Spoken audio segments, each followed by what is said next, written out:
We have spoken about focus, I think at least a couple of times already. We talked about multitasking and we've spoken about the Scrum values.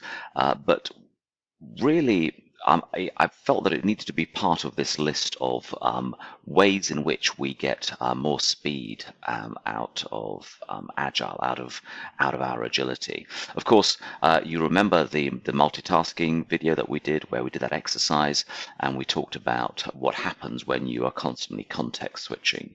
And we've also talked about the values that we get, the Scrum values, the second there of which is focus, this ability to stay focused. And one way to prove this to yourself, I think, is probably just to run an experiment. And maybe if you can run a sprint where where the team is totally focused, where no new requirements come in during that sprint, where they're allowed to work on one thing at a time together in the way that they want to. And compare that to maybe the previous sprint where things were not happening in that way, and see for yourself what will actually happen.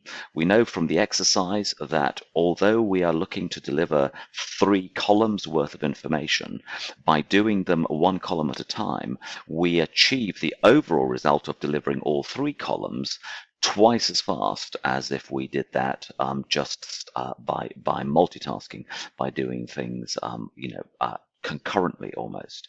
Again, we have spoken about the importance of knowing what focus means and when to move things to your subconscious mind while you're staying focused on other things and allowing yourself to clear that.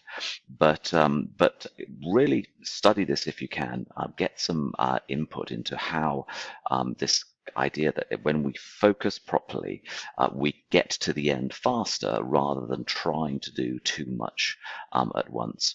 Also, if we've got too much to do, that can also move our focus away. If instead of delivering 5 items per sprint, for example, we try and talk about the 20 items that we want to deliver over the next 4 or 5 sprints, if we talk about too big a chunk, it makes it hard to focus.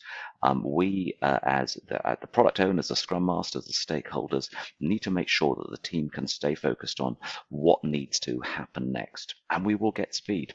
Really, I hope you get to try this for yourself, but just one more idea there on how to get speed out of Agile.